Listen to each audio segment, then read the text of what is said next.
Okay, and take two. Yep.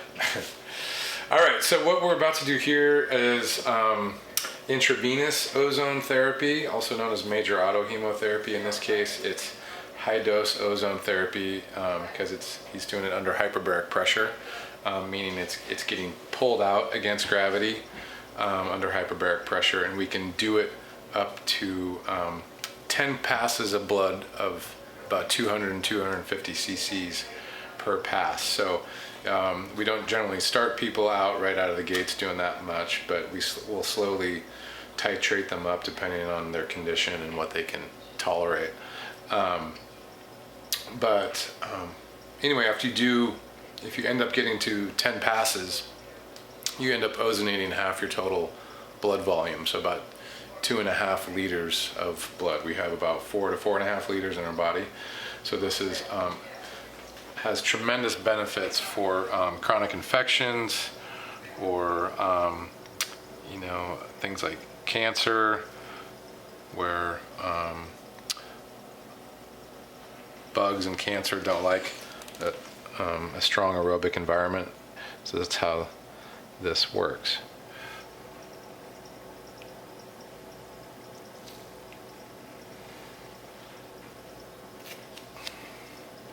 So we use larger bore needle, 19 or 20 gauge needle, because we don't want to lyse or damage the red blood cells as they're coming in and out of the body. And then hook it up to this cock stop here.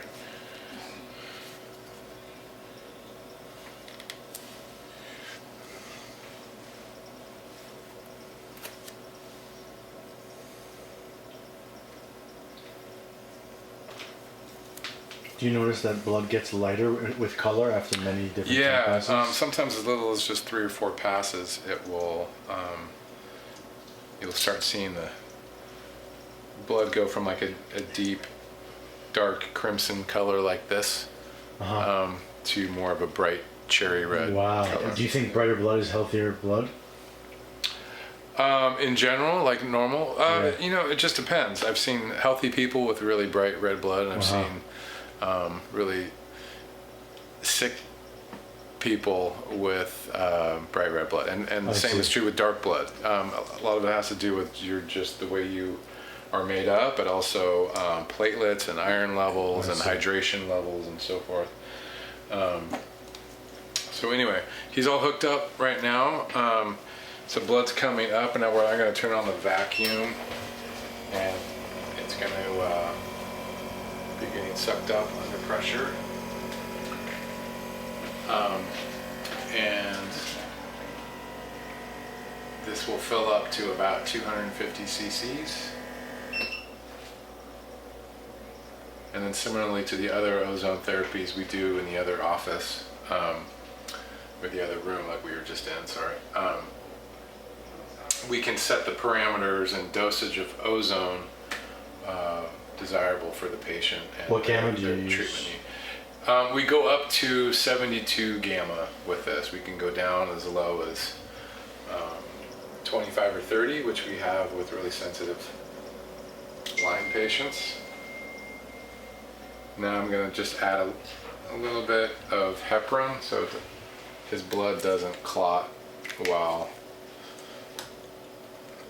it's going through the treatment. There's a little micro pore filter in there that we don't want to get clogged up. And then we just add the rest of the heparin that we slowly administer over time with each successive pass that flows through there to keep that filter clear. Wow. Do you feel anything when you're doing it? ¿Cómo te sientes? Oh, good. Yeah? Me siento bien. Ya después de salir de aquí, se siente el cambio. ¿Más energía o qué? Más energía. Sobre todo tenía problemas en las mañanas cuando me levantaba. Me dolía mucho los pies, las piernas. Después de cuando la primera sesión, al otro día noté el cambio de que mis pies ya no me dolieron.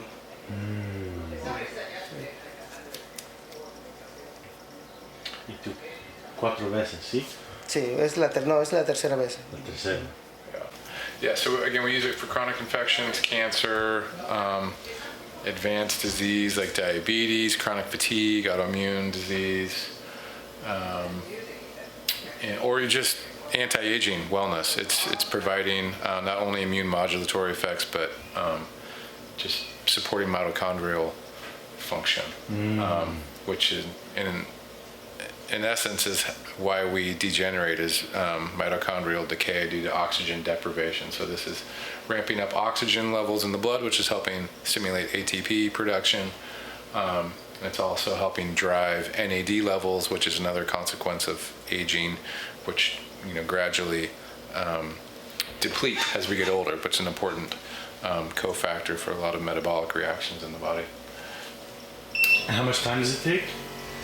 It depends on the number of passes. If we're just doing 1 or 2 passes, it takes 15 minutes or so. If we go up to 8 to 10 passes, it's anywhere from an hour to an hour and a half. I'm doing this next time I come. Yeah. You haven't done this yet, have you? No. Yeah. So it's just about there. We're at about 200 cc's now. So once we get about 3/4 of the way up the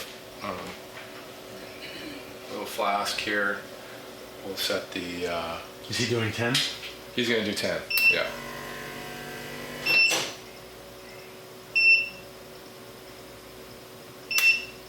If somebody with chronic illness did 10 passes right off the bat, they would be like hospitalized. We would never do that, yeah. Especially with somebody who's very sensitive or with Lyme, that's that's a big one where we want to start them off low and slow, both in the number of passes and in the dose that we use. Yeah. So now it's at the level we want. I just set the dose parameters to 72 gamma or 72 micrograms per milliliter.